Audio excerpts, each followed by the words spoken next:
నాగర్ కర్నూలుకు చెందిన నిరంజన్ అనే రోజువారీ కూలీ కరెంటు షాక్తో మృతి చెందాడు.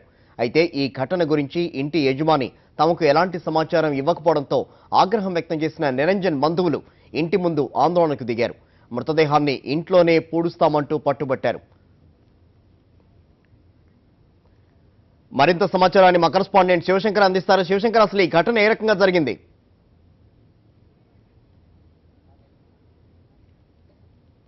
నరేష్, నాగర్ కర్నూలుకు చెందినటువంటి నిరంజన్ అనే వ్యక్తి రోజువారీ కూలీ, అలాగే కుకట్పల్లిలో ఉన్నటువంటి బాలాజీ నగర్లో రోడ్ పైప్ లైన్ కోసం వాళ్ళు వర్క్కు హైర్ అయ్యారు. అయితే ఇదే బాలాజీ నగర్లో ఉన్నటువంటి ఈ అపార్ట్మెంట్ ఓనర్ తన ఇంట్లో ఉన్నటువంటి డ్రైనేజ్ పైప్ లైన్ కలపాలని నిన్న సాయంత్రం వాళ్ళను పనికి అప్పగించుకున్నాడు. 5 గంటలప్పుడు పని ముగించుకొని ఇంటికి వెళ్తున్న సమయంలో ఇక్కడ డ్రైనేజ్ పైప్ లైన్ వేయాలని చెప్పి వాళ్ళని బలవంతంగా ఎన్నిక తీసుకొచ్చారు. ఆ సమయంలో ఇక్కడ పైప్ లైన్ వేస్తున్నప్పుడు మనం చూడొచ్చు, ఆ పైప్ లైన్ ముందరనే ఉన్నటువంటి ఒక పవర్ కేబుల్ పైప్ లైన్ వెళ్తుంది.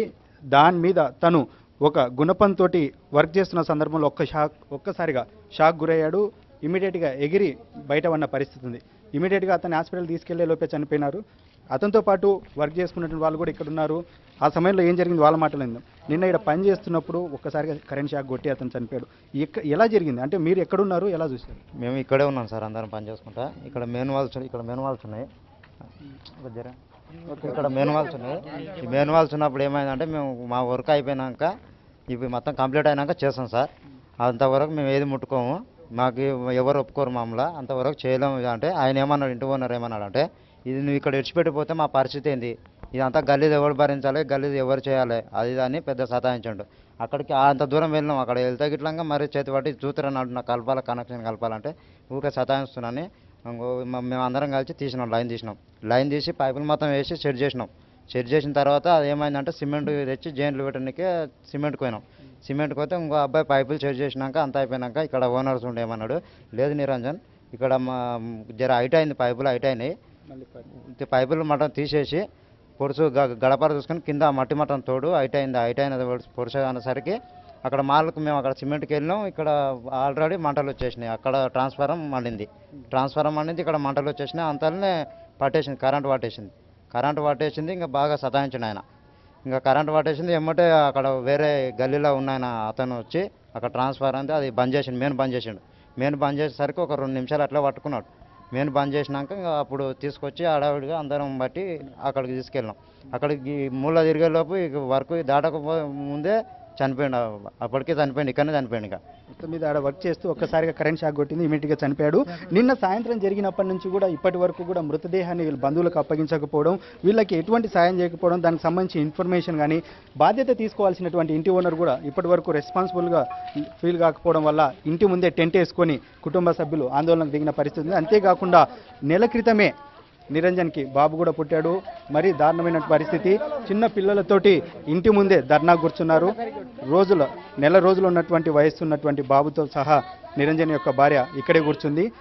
తనే నిరంజన్ ఫోటో పెట్టుకొని నిరంజన్ భార్య ధర్నా కూర్చుంది. ఇప్పటి వరకు మృతదేహాన్ని కూడా అప్పగించలేదు.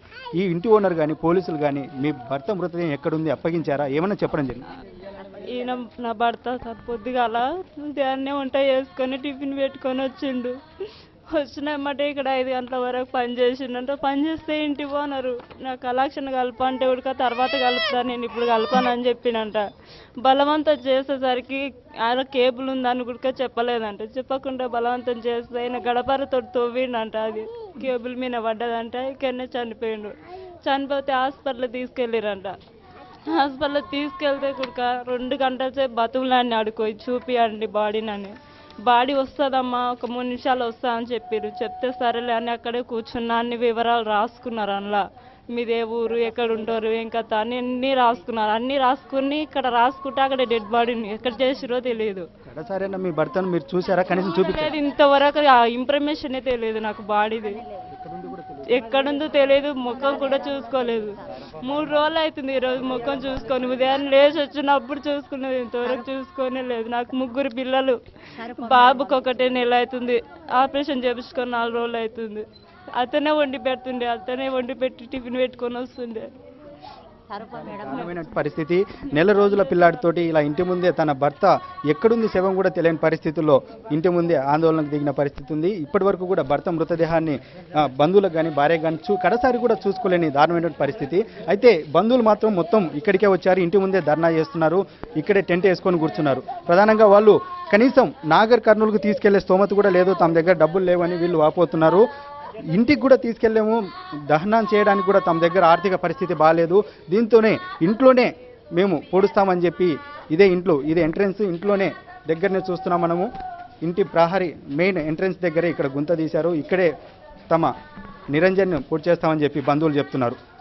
ఎందుకంటే కనీసం ఇప్పటి వరకు సాయం చేయలేదు ఓనర్ కానీ పోలీసులు కానీ, ఇప్పటి వరకు భర్త మృతదేహాన్ని కూడా అప్పగించలేదు. మృతదేహం వచ్చిన వెంటనే మేము తీసుకెళ్లే పరిస్థితిలో లేము, మేము ఇక్కడే